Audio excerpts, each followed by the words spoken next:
Vamos abrir as nossas Bíblias mais uma vez? Agora no livro de 2 Timóteo, carta de 2 Timóteo, no capítulo 3, o apóstolo Paulo traz algumas recomendações a Timóteo. 2 Timóteo, capítulo 3.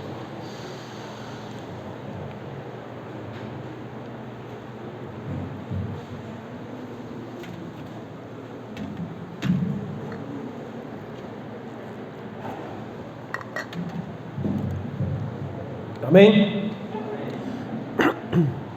Nos diz assim, mesmo assentados, faremos a leitura do verso de 1 a 9. Nos diz assim a palavra do Senhor.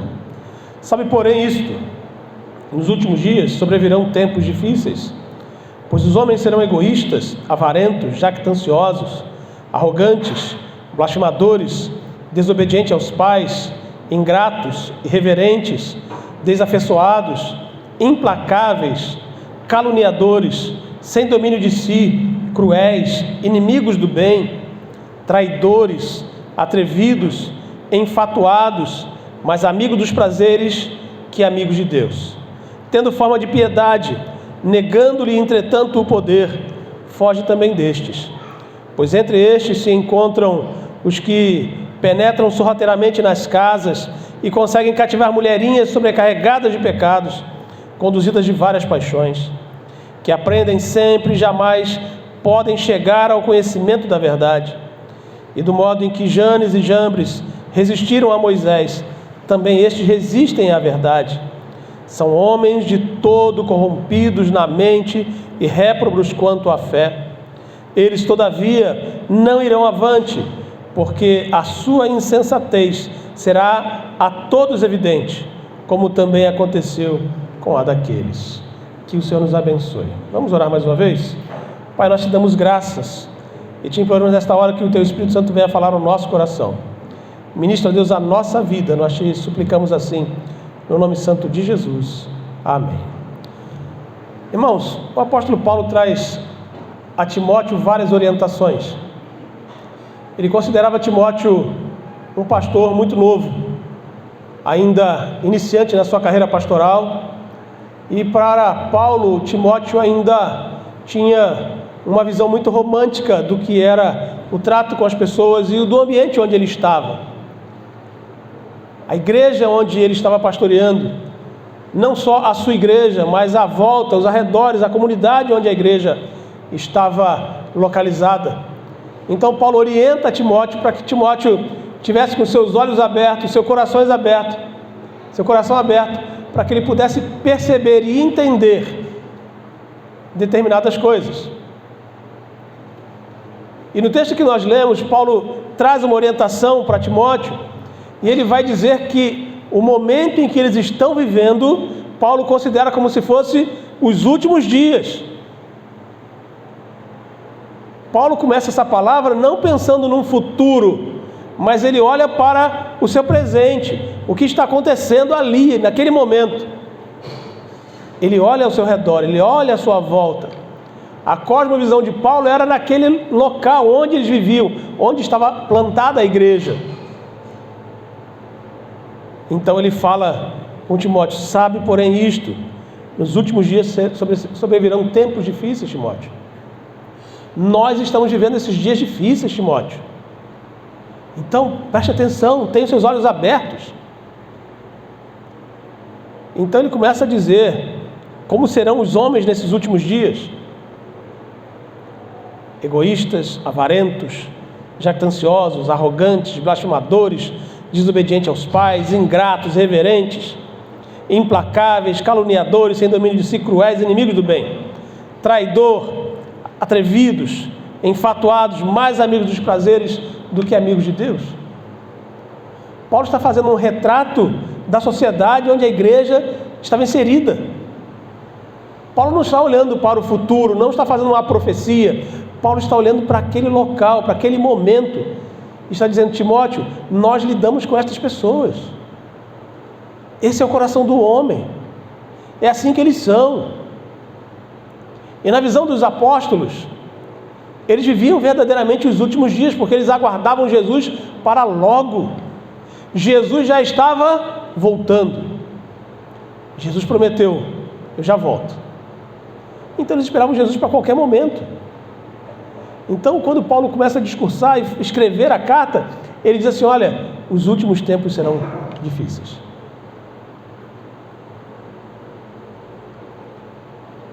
Pensemos só um minuto. Essa carta de Timóteo foi escrita pelo menos 60 anos depois de Jesus. 60 anos depois de Jesus, nós vamos considerar aí, estamos em 2020, tem 1940 anos, né? Se eu estou muito errado, ou tem mais um pouquinho do que isso. Vamos arredondar, 2000. Se Paulo dizia que lá atrás, 1940 anos ou 2000 anos atrás, os tempos estavam difíceis dessa forma, o que falar de hoje? O que podemos falar dos nossos dias, da nossa vida, da nossa sociedade no Brasil? Está diferente do que Paulo descreveu? Nós vivemos numa sociedade que não existe mais nada disso. Nós vivemos numa sociedade em que tudo agora, graças a Deus, está bem. Não há dificuldade.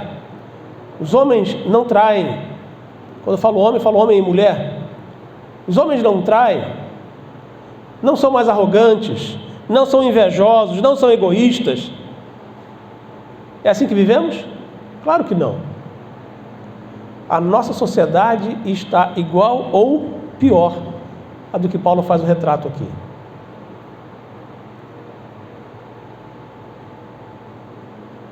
Uma coisa que a gente percebe hoje é que a sociedade ela está cada dia mais caminhando para longe de Deus.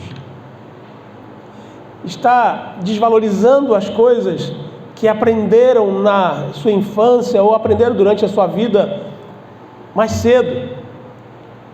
Os homens hoje não querem mais saber de determinadas coisas. A nossa gente.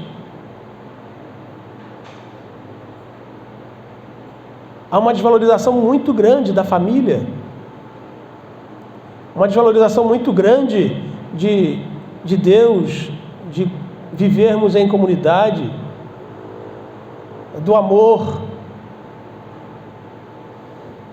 Eu, na semana passada, estive lendo um texto onde estava a autora, na realidade, estava dizendo que no Brasil, até uns anos atrás, nós tínhamos 3 tipos de família. 3 tipos. A família tradicional, pai, mãe e filhos. E a família que era constituída por um pai ou por uma mãe e os filhos.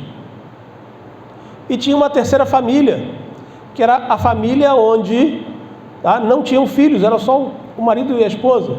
Então, somente essas. Mas aí foram acrescentando alguns outros tipos de família. E hoje nós temos acho que umas 30, 40 definições de família diferentes. É um escândalo de tanta coisa que criaram. E cada dia estão criando mais tipo de família novo. Há um tempo atrás eu descobri que uma senhora no Amazonas, eu acho, Manaus, por ali, Roraima, uma coisa assim, ela se casou com uma árvore.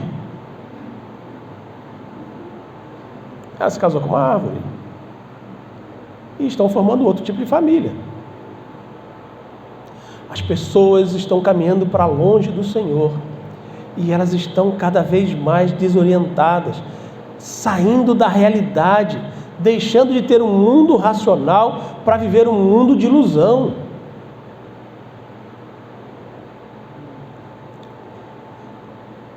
O real, as coisas reais, estão sendo desvalorizadas. E isso atingiu não só a nossa sociedade, mas atingiu quase que toda a humanidade. Os reais valores da vida, no presente, no futuro, isso também foi desvalorizado. E isso, irmãos, é a coisa séria e muito grave, porque resulta de danos irreparáveis que podem levar à morte e à morte eterna de muita gente.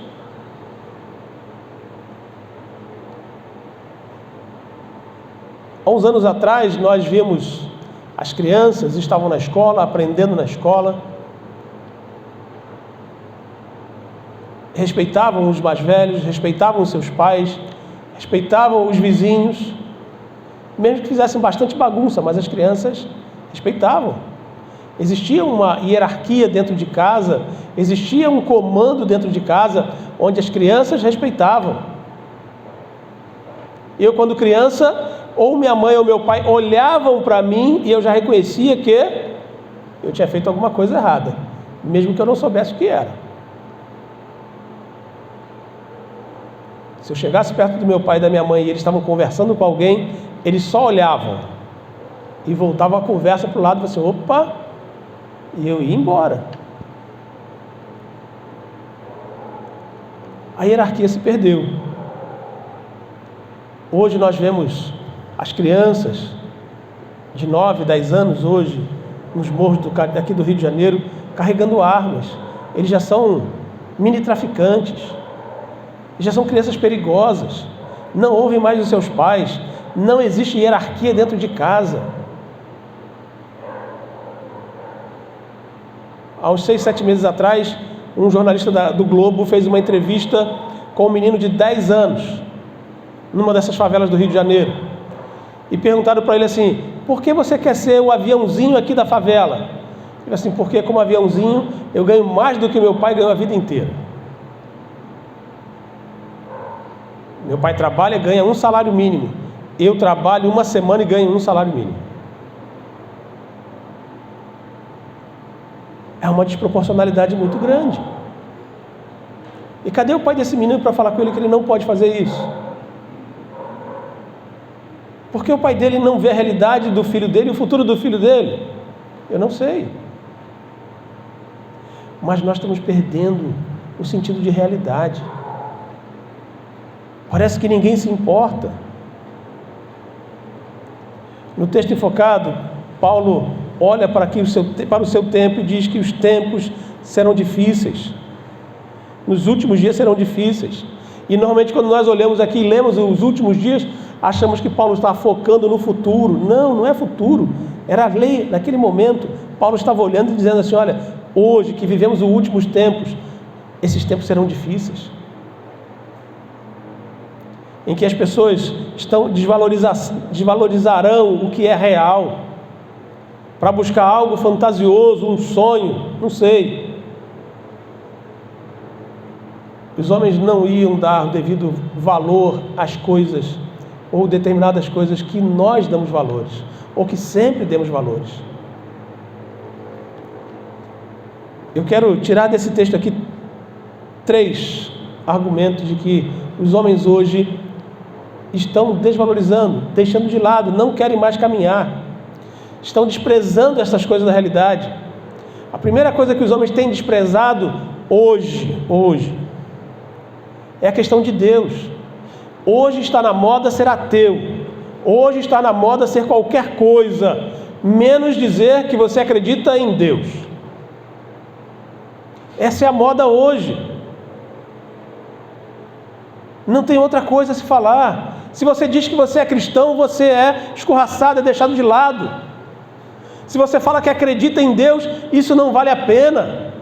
Você foi enganado a vida inteira. A ideia que o texto passa para a gente é de que na relação dos amigos, os homens colocam a Deus sempre lá no final de tudo. Não dão a devida importância ao Senhor. Deus seria aquele tipo de amigo que só se procura quando se precisa dele. Você já saindo de casa alguma vez, o seu vizinho pediu para você estar orando por ele porque ele sabia que você vinha para a igreja? Ele nunca te pede nada, mas determinado dia ele fala assim, ora por mim que eu estou enfrentando um problema. Vez ou outra isso acontece, seu vizinho pede, ainda mais quando ele sabe que você está indo para a igreja. Só procuram Deus na última instância. Resolveu o problema, tchau Deus. Não querem mais saber de Deus.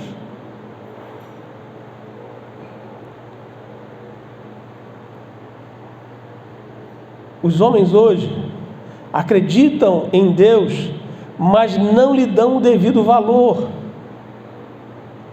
Deus existe? Ah, existe. E por que você não busca a face de Deus? Por que você não vai cultuar o Senhor? Ah, não, esse negócio de crente, eu não gosto de igreja.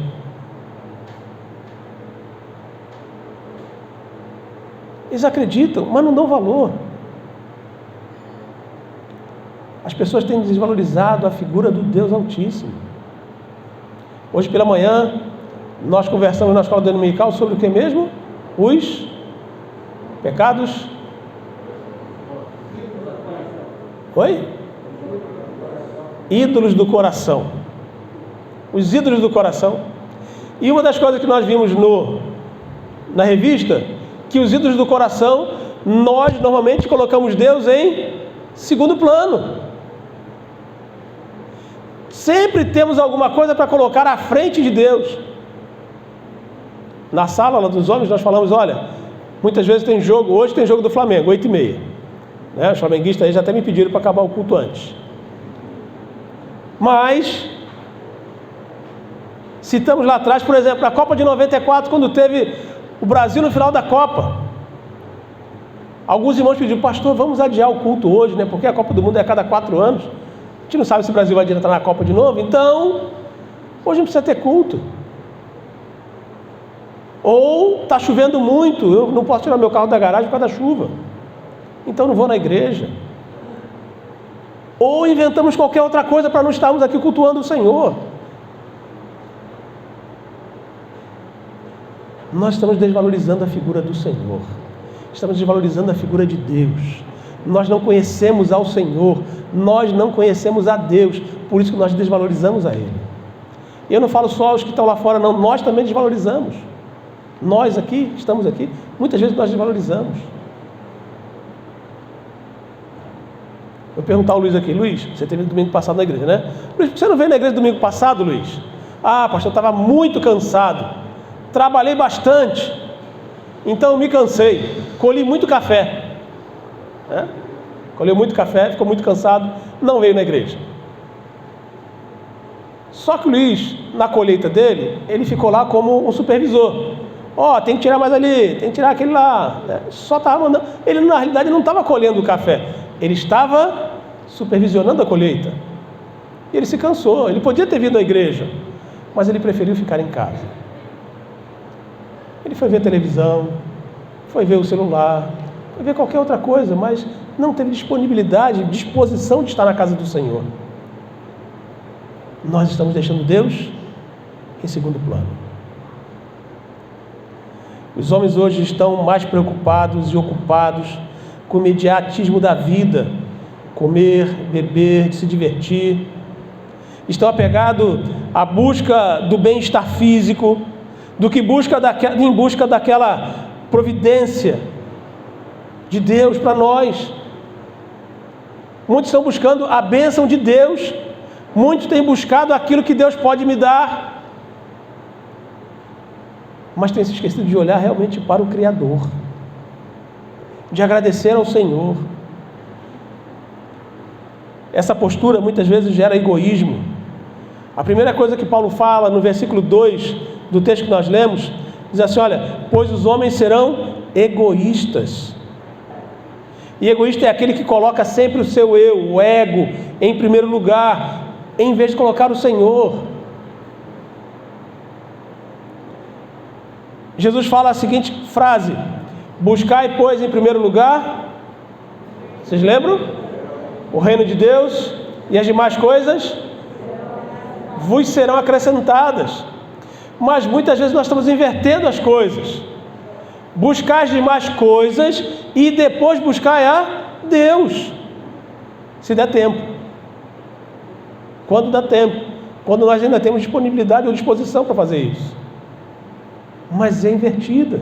Buscamos primeiro a Deus, o reino de Deus, e Deus supre todas as outras coisas. Quando nos colocamos à disposição de Deus, tudo é colocado no seu lugar. Os homens não conhecem Deus, por isso não se importam com Ele. Os homens desprezam o que é real, não levam em conta que Deus é real. Você acredita em Deus? Creio, acredito. Mas Deus é real? Não sei, a física diz isso, a ciência fala aquilo, e a gente na realidade não sabe o que realmente a pessoa acredita ou não. A desvalorização do que é real. E a primeira coisa que os homens hoje dizem é que Deus não é tão real assim. A segunda coisa que a gente percebe também no texto é que uma segunda realidade que os homens também estão subestimando muito é a questão da religião. Como eu disse, se os homens desprezam a Deus, eles vão desprezar também a religião. Ainda mais a religião que fala de Deus. E o que nós mais vemos hoje é que as religiões, muitas vezes, elas são apontadas como alguma coisa que estão levando ou distorcendo a nossa mente, distorcendo o nosso coração. Nós estamos sendo enganados. As pessoas todas dizem isso. Mas, pastor, como vamos praticar uma boa religião? O que na realidade é uma religião? No versículo 5, Paulo vai falar o seguinte: tendo forma de piedade, negando-lhes, entretanto, o poder. Os homens hoje, eles têm uma forma de piedade, parecem piedosos, mas eles não têm poder.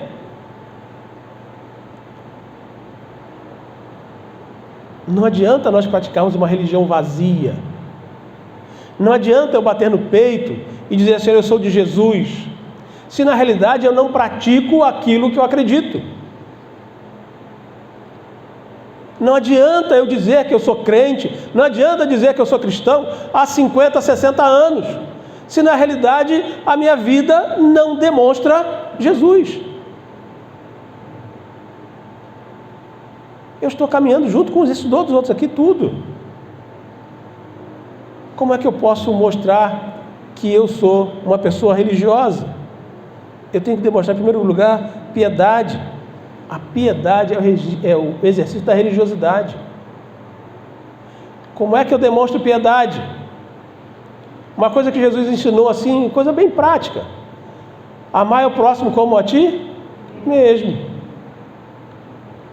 Você gosta que alguém te machuque? Gosta? Não. Seja lá qual tipo de machucado for. Você gosta que as pessoas te tratem mal? Não. Você gosta que você seja bem tratado por todo mundo? Claro. E por que nós não fazemos isso? Faça com os outros aquilo que você quer que façam contigo. Isso a Bíblia diz, Jesus falou isso. Faça com os outros o que você quer que os outros façam com você. Mas normalmente nós esquecemos disso e a nossa vida religiosa, ela está largada. As pessoas esqueceram, na realidade, a reverência, o culto e a adoração. Ninguém sabe o que é isso. Ninguém tem paciência para estar no culto. Ninguém tem reverência ao Senhor. Esse tempo de pandemia, então, foi pior ainda. Graças a Deus, a nossa igreja, quando voltou, retornou, abriu as portas. Graças a Deus, nós conseguimos retornar. Alguns com mais dificuldade do que outros. Mas mesmo se tiveram mais dificuldade de retornar, tinham no coração o desejo de estar aqui. Mas hoje eu soube que várias igrejas de Nova Iguaçu fecharam as portas. Tinha uma igreja grande lá do outro lado de Nova Iguaçu, lá em Juscelino, a igreja... esqueci o nome da igreja. Comunidade da Zona Sul.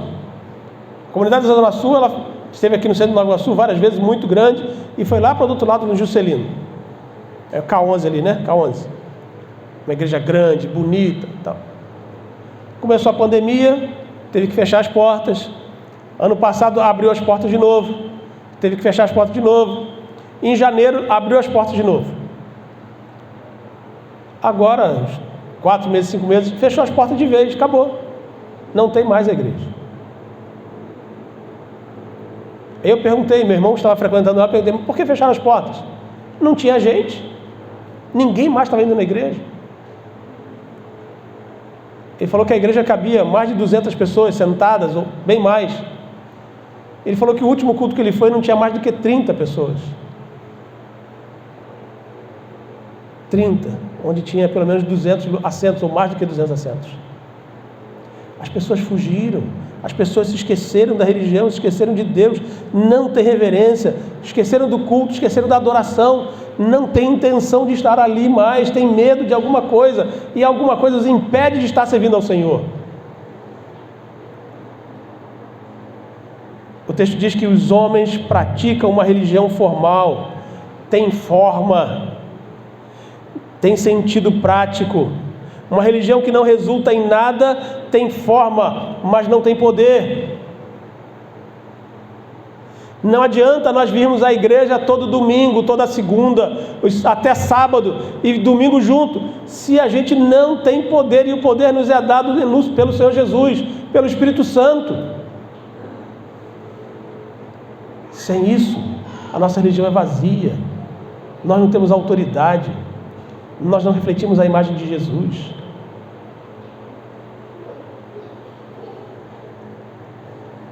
Os homens subestimam a religião, os homens têm deixado a religião de lado.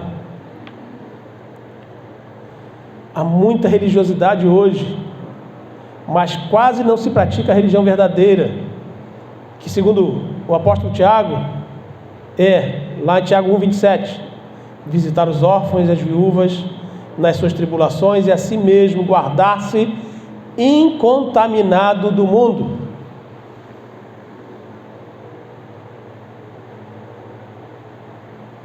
Há um tempo atrás eu conversava com uma pessoa e eu dizia que nesse tempo de pandemia nós não estávamos visitando quase ninguém mais, para preservar alguns irmãos e preservar muita gente. Ele me perguntou: visitar? Você visita? Eu visito.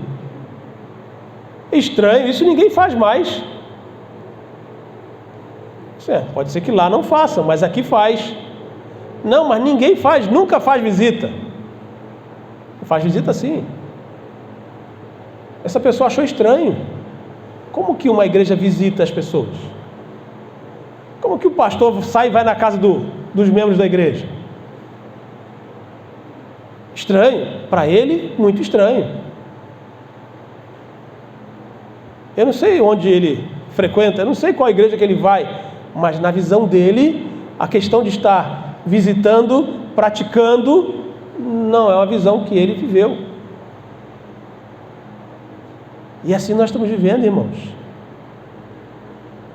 Muita religião com forma de piedade, mas entretanto sem autoridade, sem poder.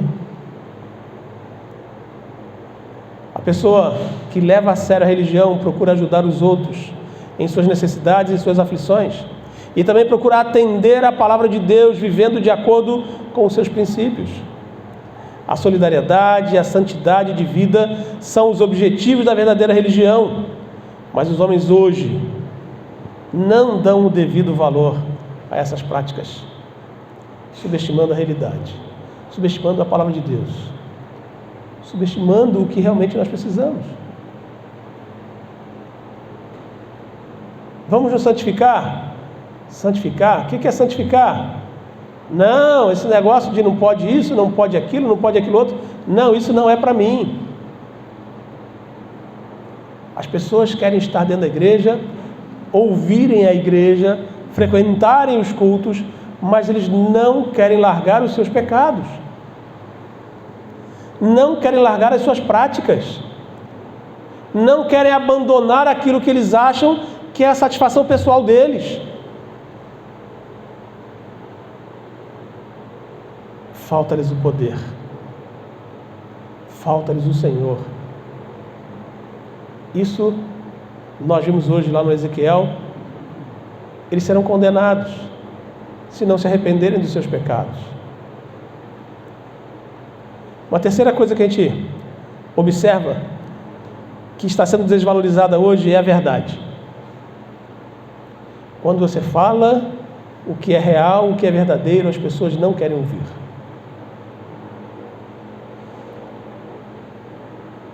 No versículo 8, que nós lemos, diz assim: de modo que por Janes e Jambres resistiram a Moisés, também estes resistem a verdade. São homens de todos corrompidos na mente, réprobos quanto à fé. Os homens resistem à verdade. Jesus, no Evangelho de João, no capítulo 14, versículo 6, Jesus diz assim: eu sou o caminho, a verdade e a vida. E ninguém chega ao Pai, ninguém vai ao céu, se não estiver nesse caminho. Isso é verdade. E nós entendemos como uma verdade absoluta. E nós temos isso como uma regra no nosso coração, e não tem jeito. Se eu não tenho Jesus, eu estou fora do caminho. Se eu não tenho Jesus, eu não estou com Deus. Quando nós começamos a ler o livro de Atos dos Apóstolos, quando inicio o livro de Atos, e nós vamos ver lá um pouquinho antes, um pouquinho depois, quando vão falar a respeito da conversão de Paulo vai procurar os irmãos do caminho. Paulo vai atrás dos irmãos do caminho para prendê-los. Atos capítulo 9. Que irmãos do caminho é esse? Por que eles chamavam os cristãos daqueles que eram do caminho? Porque Jesus dizia que ele era o caminho. Eu sou o caminho. Eu sou a verdade. Eu sou a vida. Jesus é o Logos de Deus. Jesus é a verdade de Deus. Não só a verdade dita, mas a verdade escrita, a verdade personificada.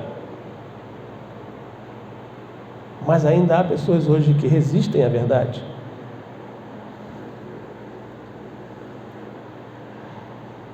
Jesus também diz lá em João capítulo 17: santifica-os na verdade, a tua palavra é a verdade. Jesus fala assim: Senhor, santifica eles na verdade. Quem é a verdade? Jesus. Porque ele mesmo disse. E Jesus ainda aplica: a tua palavra é verdade, é a verdade. E acabou. Os homens hoje ainda resistem à verdade, procuram encobri-la para que não a vejam, endurecendo o seu coração, como fez Faraó lá para o povo sair do Egito. Eles não querem saber da verdade, porque a verdade do Senhor condena o pecador. Me faz lembrar de Adão, logo depois de pecado, de ter comido a fruta que a Eva lhe deu. Deus vem ao jardim no mesmo horário, à tarde, e procura Adão e pergunta: Adão, onde você está? Adão responde: eu estou aqui. Onde? Eu estou aqui escondido atrás da moita. Por quê? Porque eu estou nu. Quem te fez saber que você está nu, Adão? O homem com pecado, irmãos, ele foge da presença do Senhor, se esconde. A presença de Deus ofusca o nosso pecado, condena, traz a condenação, porque nós estamos errados, porque Deus é santo, e o nosso pecado ofende, ou nós ficamos ofendidos diante da santidade de Deus, e nós fugimos. E o homem em pecado também foge da presença do Senhor, justamente por causa disso. Não temos como ficar na presença de Deus, nós vamos nos sentir fulminados, mortos naquele momento. Isaías, quando tem a visão de Deus, ele fala assim: ai de mim que sou pecador, vou morrer, porque eu vi a Deus. Deus então pede um anjo para pegar com a tenaz lá a pedra, toca no seu lábio e purifica o profeta. E ele imediatamente diz: eis-me aqui, Senhor, o que o Senhor quiser eu faço.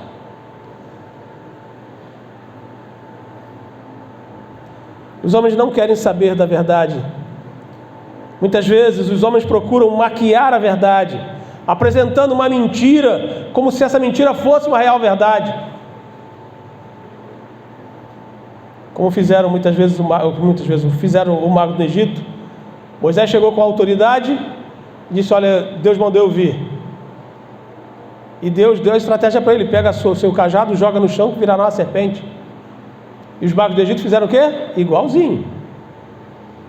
Só que A serpente do Moisés, né? O cajado do Moisés, que virou serpente, comeu as outras. Moisés, quando pegou pela cauda, virou o cajado de novo.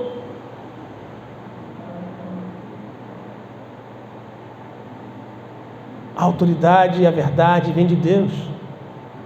Tudo que não procede de Deus é mentira. Tudo que não procede de Deus é maquiado e não pertence ao Senhor. Há uma verdade universal que nós conhecemos. Em Romanos 3, 23 diz assim: todos pecaram e carecem da glória de Deus. Todos nós pecamos. Em Adão, todos nós cometemos o pecado. Esse é o pecado universal, todo homem carrega do seu nascimento até a sua morte. E nós precisamos de Deus. Nós carecemos da glória de Deus, nós carecemos da misericórdia do Senhor. Todos nós somos pecadores, essa é a grande verdade. Mas os homens desprezam essa verdade. Pecador é você, eu não. Você comete o pecado, eu não. Quantas vezes já vimos, eu não vou naquela igreja porque tem um monte de gente que se diz crente, mas são dessa forma. Eu prefiro nem estar lá. Por que eu não vou lá? Porque eu sou melhor do que os outros? Sim. Não é por causa do outro que está lá, mas é porque eu olho como se eu fosse o perfeito. E quando eu vejo perfeição em mim, eu me afasto de Deus cada vez mais. Porque quanto mais nós olhamos para Deus, mais misericórdia nós pedimos ao Senhor. Porque nós nos vemos imperfeitos, nós nos vemos pecadores, nós nos vemos limitados, nós nos vemos impossibilitados de caminhar sem a presença do Senhor. E precisamos buscar ao Senhor todo o tempo. Há também uma verdade pessoal. Fiel é a palavra e digna de toda aceitação, que Cristo Jesus veio ao mundo para salvar o pecador, dos quais, diz Paulo, eu sou o principal. Timóteo, capítulo 1, versículo 15, ele fala isso. 1 Timóteo. Ninguém quer admitir essa verdade. Eu sou um pecador. Ninguém gosta de falar isso. Ninguém gosta de admitir que erra. Mas nós erramos todos os dias, quase toda hora. E precisamos da correção, precisamos suplicar ao Senhor. Essa é a verdade. E quem não aceita essa verdade de ser um pecador, vive uma vida de mentira, que o leva à perdição. Em 1 João capítulo 1, verso 8, diz assim: se dissermos que não temos pecado, ou não temos pecado nenhum, a nós mesmos nos enganamos, e a verdade não está em nós.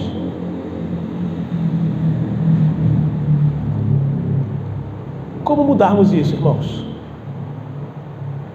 Como podemos mudar o que nós vemos na nossa sociedade hoje? Esse texto de Paulo que ele escreve a Timóteo é completamente naquela época. Paulo escreve isso para Timóteo. Eles estavam vivendo isso. E ao olharmos para a nossa sociedade, ela está igual ou pior a isso. Como é que nós vamos fazer? Nós vimos o que os homens estão falando, ou deixando de fazer. Estão desacreditando de Deus, estão desacreditando ou estão subestimando a religião de Jesus, não querem acreditar na verdade, estão longe da verdade. Como mudar a situação? Essa situação se muda a começar em mim. Assim como diz, ou disse Samuel, como disse Isaías: eis-me aqui, Senhor, use-me a mim, eu estou pronto. Nós temos que ser referência. Se os homens não acreditam na verdade, nós temos que insistir na verdade. Se os homens não querem acreditar em Deus, nós temos que acreditar e temos que mostrar quem de fato é o Senhor. Nós temos esta responsabilidade. Nós somos chamados de filhos de Deus, nós somos chamados da noiva de Jesus, da noiva do Senhor. Então nós não podemos deixar nunca que essas palavras prosperem. Nós temos que defender a causa do Senhor, a palavra do Senhor. Temos que defender a nossa fé. Temos que defender a religião que praticamos, o cristianismo. Eu sou cristão. E temos que defender isso. Temos que viver isso. Não só na teoria, mas também na prática. Ser cristão só de estar na igreja para vir aos cultos e cantar louvores e estarmos bem tranquilos em casa, isso é bom demais. Mas isso não é praticar a religião. Praticamos a religião quando falamos de Jesus, quando anunciamos o Senhor. E quando falamos isso, a verdade da palavra do Senhor alcança, vai longe. E a palavra de Deus é como se fosse uma espada de 2 gumes. A espada de 2 gumes, ela foi inventada por um povo muito lá atrás, e eles sabiam que a espada de 1 gume só feria o seu adversário, e muitas vezes até não causava morte. Mas a espada de 2 gumes, ela abria um talho maior e a morte era quase certa. Dependendo de onde se pegasse, aquele moço estava morto. A espada de 2 gumes, ela causa uma divisão grande. Por isso que ela causa muito estrago. E a palavra de Deus é esse tipo de espada, que quando ela penetra no nosso coração, irmãos, a mudança. Nós morremos para o mundo e nascemos para Deus.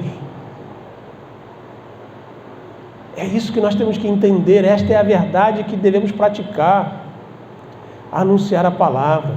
Mesmo para aqueles que querem sombrear a mentira como se fosse verdade. Não, mostremos a verdade real, sincera. Anunciemos o Evangelho. Não sejamos aquela candeia escondida debaixo do alqueire ou debaixo da cama, mas vamos incendiar o mundo com a palavra do Senhor. Mesmo que para isso tenhamos que entregar a nossa vida à morte e morramos, ou podemos morrer em nome de Jesus, assim como morreram muitos irmãos nossos que foram destemidos e anunciaram o Evangelho e testemunharam do Evangelho de Jesus com as suas próprias vidas. Nós temos vivido num mundo que está cada vez pior. Nós temos vivido nesse mundo que quando abrimos a nossa boca para falar, as pessoas dizem: não fala mais não, que eu não quero ouvir a respeito de Jesus. Mas nós não podemos nos calar, temos que anunciar. Se alguém qualquer dia ele fala assim: não fala mais não, que eu não quero ouvir de Jesus, você pode dizer assim: olha, você precisa ouvir de Jesus, porque Ele é a verdade. Só Ele pode alterar e mudar o seu contexto de vida. Só Ele pode transformar a sua vida. Não há outro caminho, não há outra solução. Você vai trazer a essa pessoa uma interrogação tão grande. Não precisa falar mais nada ali. Falou isso, ela vai causar uma interrogação na vida dela. Ela vai te procurar para saber o que Jesus pode mudar na vida dela. Temos que ter coragem para anunciar. O mundo quer calar a igreja. O mundo quer esquecer Deus. O mundo não quer cultuar ao Senhor. Mas nós estamos aqui para pregar a verdadeira religião, Jesus. O mundo olha para essas paredes aqui e acha que isso aqui é a religião que praticamos. Não, não é. Nós praticamos Jesus. Nós temos que ver a vida de Jesus. Sede santo assim como eu sou santo. Amar o próximo como a ti mesmo. Nós precisamos entender essas coisas, simples coisas.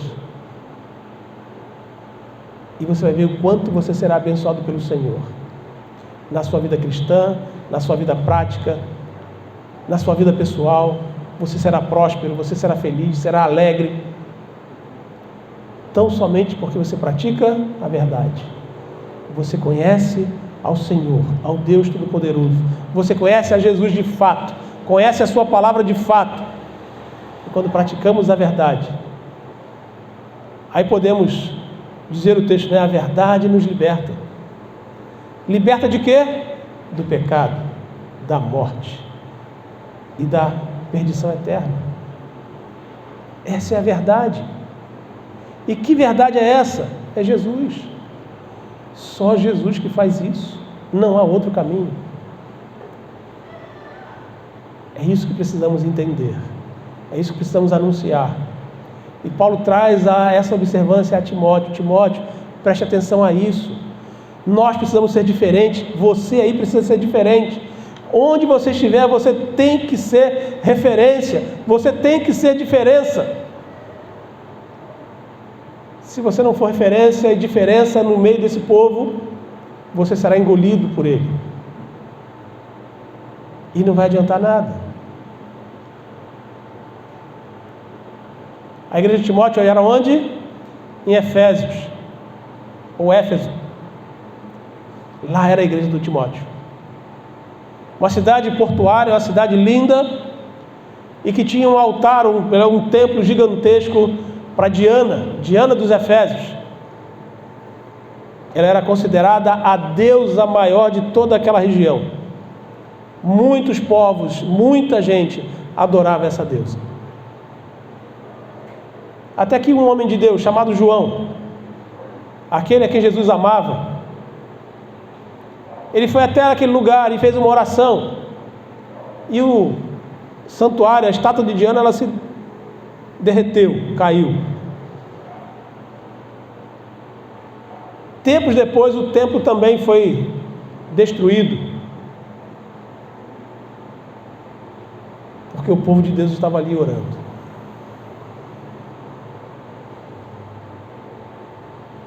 Nós temos que entender que quando nós temos a autoridade do Senhor, nós temos o poder de Deus. E nós temos autoridade na nossa voz. A nossa voz alcança, a nossa voz vai, penetra. E o Espírito Santo vai fazer a obra no coração de quem é aquele que nós falarmos. Não sou eu, não é por força, não é por violência, mas é pelo Espírito de Deus que a obra será feita e tem que ser feita. E Deus tem dado essa oportunidade a nós. A mim e a cada um de nós, para fazermos esta obra maravilhosa. Por mais que a sociedade diga que não, nós vamos dizer sim. Deus é real, Jesus é real, Jesus é a verdade. Por mais que as pessoas digam não, nós vamos afirmar e entregar a nossa vida dizendo sim, isso é verdade. Que Deus esteja abençoando as nossas vidas. Que nós possamos abrir os nossos olhos para entender a nossa volta. Que nós tenhamos uma cosmovisão. Cosmovisão é enxergar o mundo à nossa volta. Como é que nós estamos vivendo e onde estamos vivendo. Para a gente poder pregar a palavra, anunciar a verdade e trazer transformação onde vivemos. Não por nós, mas pelo Senhor. Que Deus nos abençoe, em nome de Jesus. Vamos ficar de pé, por favor.